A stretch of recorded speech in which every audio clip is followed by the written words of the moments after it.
फरमाया वैज़ा सालक इबादी अन्नी फ़इन्नी करीब। महबूब, जब मेरे बंदे आपकी बारगाह में आके मेरे बारे में पूछे ना तो उनसे कह देना मैं उनके करीब ही हूं, करीब ही हूं। दलील क्या है? ये जब भी मुझसे दुआ मांगेंगे मैं इनकी दुआओं को कबूल फरमाऊंगा। मैं इनके करीब हूं, मैं इनके करीब हूं। ये जब भी दुआ मांगेंगे ना मैं कबूल करूंगा, मैं इनके करीब हूं। अल्लाह तबारक व तआला के बंदे अल्लाह से मोहब्बत करते, रब की बारगाह में झुकते, उसको अपने दुख सुनाते, उसके प्यारे महबूब सल्लल्लाहु तआला अलैहि वसल्लम का वसीला लेके उसके हुजूर हाजिर हो जाते, पेशानियां सजदों से रोशन होती। हम ना हर चीज के लिए वक्त निकालते हैं, हर चीज के लिए, लेकिन इबादत के लिए वक्त नहीं निकालते। हर शय आबाद है, हर शय। हमारी फेसबुक भी आबाद है, व्हाट्सएप भी आबाद है, हमारे ट्विटर भी आबाद हैं, हमारी हर चीज आबाद है। सबसे कम आबाद हमारा मुसल्ला रह गया है, सबसे कम। वो लोग अब ढूंढने से मिलते हैं जिनकी बगल में मुसल्ला होता था। मेरे भाई, आप कितना को दुनिया के पीछे भागोगे थका देगी, कितना दौलत के पीछे भागोगे थका देगी। आप जब अपनी जिंदगी में जमा तफरीक करोगे ना तो मरते वक्त एहसास होगा कि सारा कुछ तो लोगों के लिए किया, अपने लिए तो कर ही कुछ नहीं सके। और हम इबादत के मामले में बहानेबाजी भी करते हैं। हम कहते हैं ओहो रिस्क कमाना भी तो इबादत ही है ना, तो मैं हलाल रोजी के लिए जा रहा हूं, ये भी तो इबादत है ना। मेरी तरह के लोग कह देते हैं कि मैं सवेरे उठ के मदरसे में कुछ असबाक देखता हूं तो ये भी तो इबादत है। मैं बयान करने के लिए मुताला करता हूं तो ये भी तो इबादत है ना। इतने इतने लंबे सफर करके मुल्क में दुनिया में घूमता हूं तो ये भी तो मैं इबादत ही कर रहा हूं। अब स्पेशल नफलों के लिए वक्त किस तरह निकले, स्पेशल करके तस्बीह मैं कैसे चलाऊं, मैं सारा कुछ हम बहाने बना लेते हैं ना। मेरा सवाल ये है कि ये सारी बातें सहाबा को, नबी करीम को, दीगर लोगों को भी तो पता थी ना। लेकिन आप गौर तो करें, 23 साल हुजूर को वक्त मिला, मुख्तसर वक्त ज़ाहिरन तबलीग करने के लिए। पूरी दुनिया में दीन भी फैलाना है। घर में 11 अज़वाज है, 4 बेटियां हैं, उनकी औलादें, सारे कामकाज भी देखने हैं। लेकिन सैयदा तैयबा ताहिरा हजरत आयशा सिद्दीका रज़ी अल्लाह ताला अन्हा फरमाती हैं सारा दिन तबलीग करते, हर गुलाम के दुख सुनते, घर में आते तो अपने घर वालों का ख्याल करते, काम में हमारा हाथ बटाते। कुर्बान जाऊं, कहती है जमाना सारा सो जाता लेकिन आमना के लाल मुसल्ला बिछा लेते। दुनिया सो गई, सारी सब सो गए।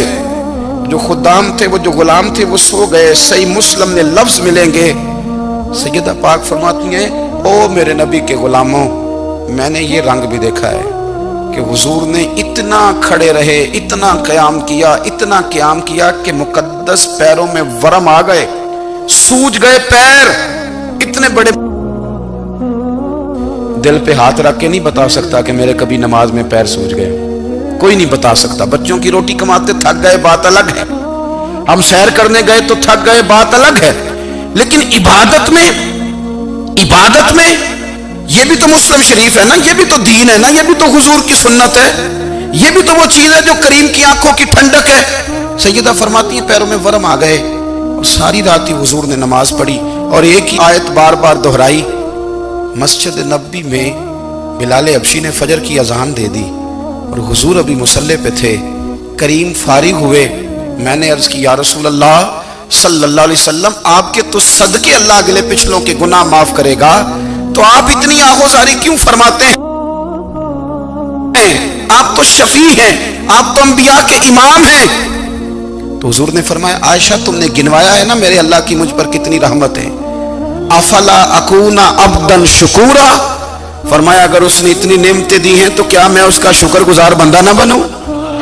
मैं शुक्रगुजार बंदा ना बनूं उसका? फिर अगर इतनी नेमतें उसने दी हैं, मुझे इतना नवाजा है, तो फिर मैं उसके सामने सजदे ना करूं?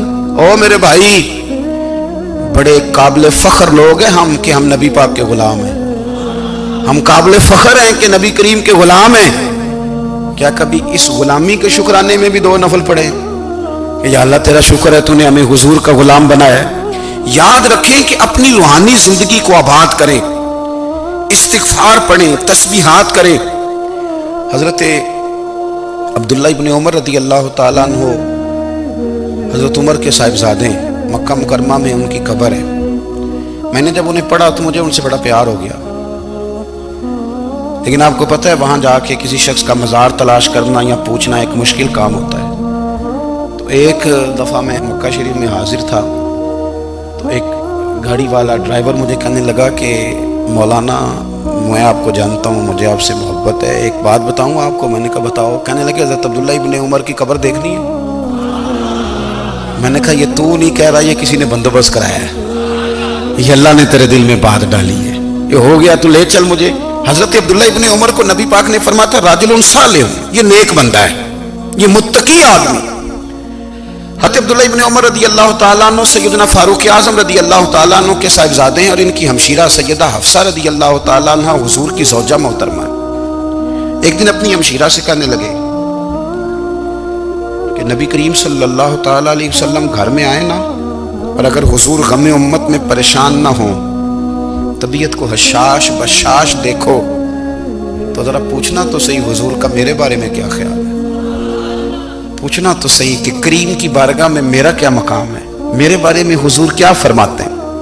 اب بہن کو کام بتائے اور بتائے بھی بھائی، اور پھر بہن وہ کام نہ کرے، یہ تاریخ میں ہوتا نہیں. حضرت عمر فاروق رضی اللہ تعالیٰ عنہ کی صاحبزادی ام المومنین رضی اللہ تعالیٰ عنہ فرماتی ہیں کہ میں تو بس منتظر تھی. انہوں نے تو کہا تھا نا کہ اگر تم حشاش بشاش دیکھو تو بات کرنا، لیکن حضور تشریف لائے، میری باری تھی، میرے گھر تشریف لائے، کھانا پیش کیا تو فوراً میں نے عرض کی حضور ایک بات پوچھنی تھی. تو حضور نے فرمایا پوچھئے. میں نے عرض کی حضور میرے بھائی عبداللہ ابن عمر کے بارے میں آپ کا کیا خیال ہے؟ نوجوانوں میری بات پہ غور کرنا، میرے بھائی کے بارے میں آپ کا کیا خیال ہے؟ تو نبی کریم صلی اللہ تعالیٰ علیہ وآلہ وسلم نے میری طرف دیکھا اور پھر حضور زیر لب تھوڑا مسکرائے. اور بریلی کے امام کہتے ہیں کہ حضور مسکرا دیتے تھے نا تو جو بڑا دکھی ہوتا تھا وہ بھی ہنس پڑتا تھا. اب سوال پیدا ہوتا تھا کہ پھر تو اس مسکراہٹ کے لیے انتظار کرنا پڑتا ہوگا کئی مہینے کہ حضور مسکرائیں تو رونے والے ہنسیں. تو اعلیٰ حضرت فرماتے نہیں، انتظار نہیں کرنا پڑتا، یہ مسکراتے رہنا تو حضور کی عادت ہے. جس کی تسکین سے روتے ہوئے ہنس پڑے اس تبسم کی عادت پہ لاکھوں سلام. یعنی یہ تو عادت ہے حضور کی مسکراتے رہنا، اس کے لیے انتظار نہیں کرنا پڑتا. بھائیو آپ خیال رکھیں گے، غور کریں گے.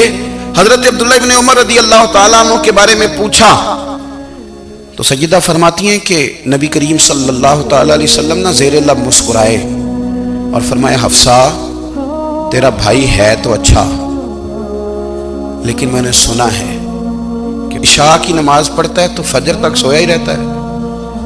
او نوجوانوں، 10 بجے تک سونے کی بات نہیں ہوئی، 9 بجے تک سونے کی بات نہیں ہوئی، 11 بجے اٹھنے کی بات نہیں.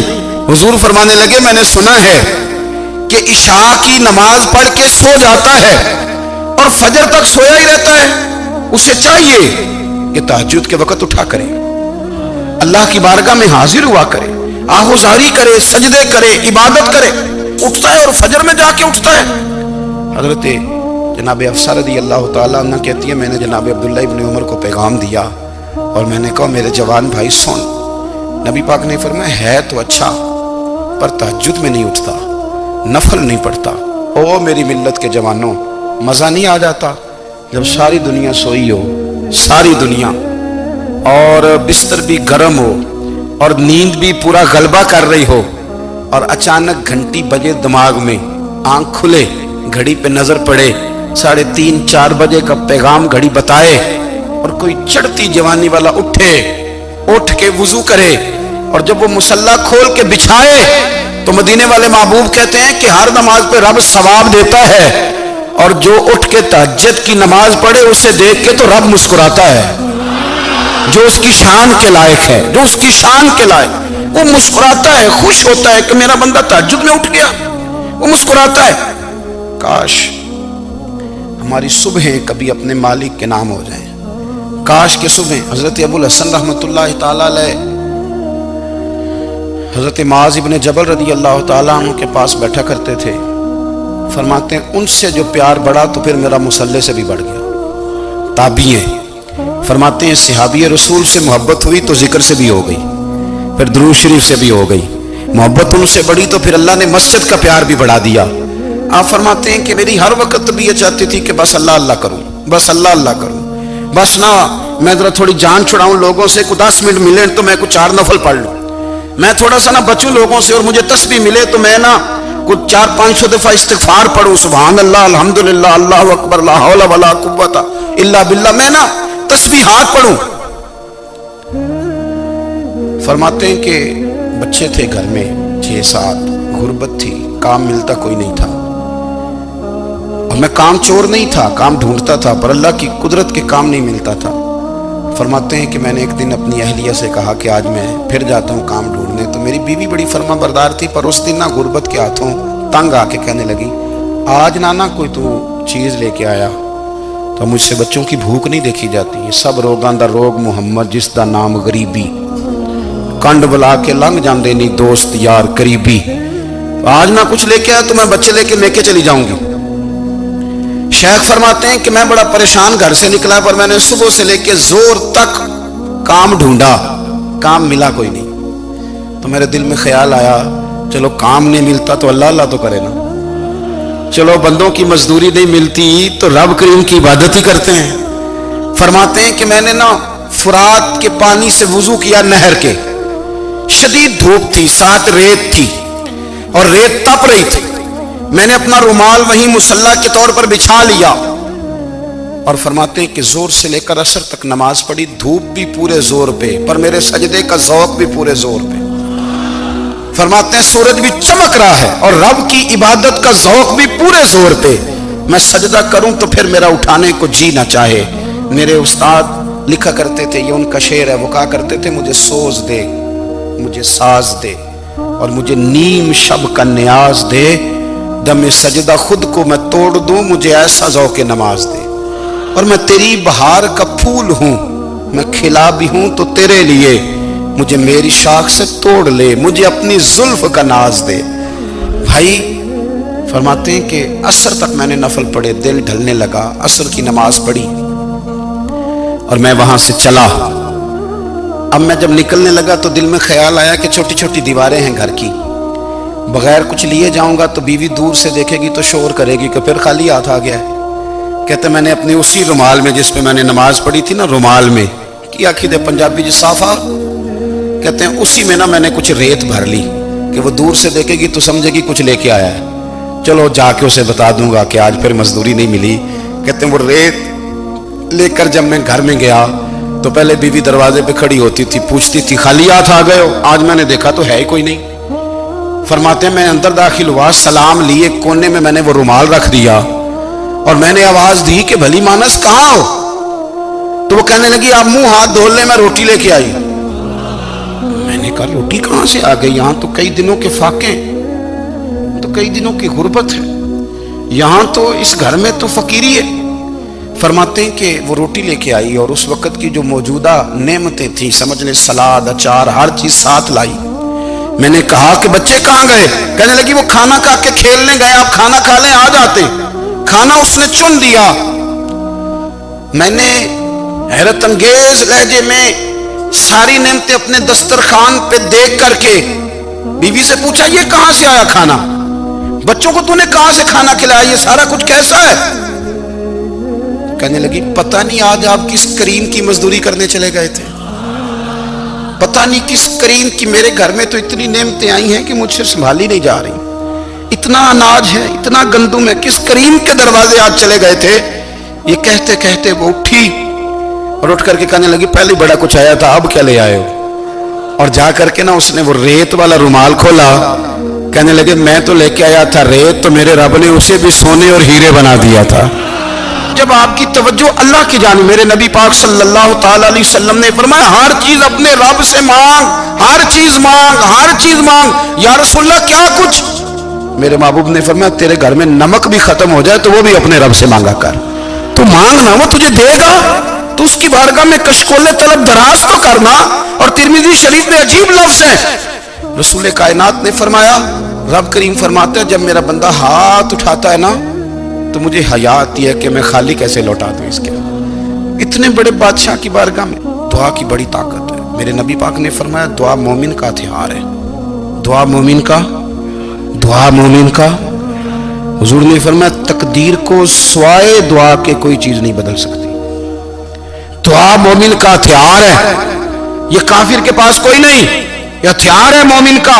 اللہ کرے آپ کو سمجھ آئے، پھر سنیں، کئی بار کہہ چکا ہوں یہ ہتھیار ہے۔ کافر کے مقابلے میں جو تیرے پاس سب سے بڑا ہتھیار ہے وہ دعا ہے۔ دعائیں کرانی چھوڑ دی، کرنی چھوڑ دی، لینی چھوڑ دی۔ حضرت سیدنا انس بن مالک رضی اللہ تعالیٰ عنہ فرمایا کرتے تھے، میں نے وہ رنگ دیکھا ہے جب حضور دعا مانگتے تھے اور حضور کی مقدس آنکھوں میں آنسو بھی ساتھ ہی بہا کرتے تھے، میں نے وہ انداز دیکھا۔ بھائی اپنا مصلی کا، عبادت کا، وظائف کا، اللہ اللہ کا سلسلہ اس کو مضبوط کریں، اپنی دعاؤں کے تعلق کو مضبوط کریں۔ دعائیں بڑے انقلاب برپا کر دیتی ہیں۔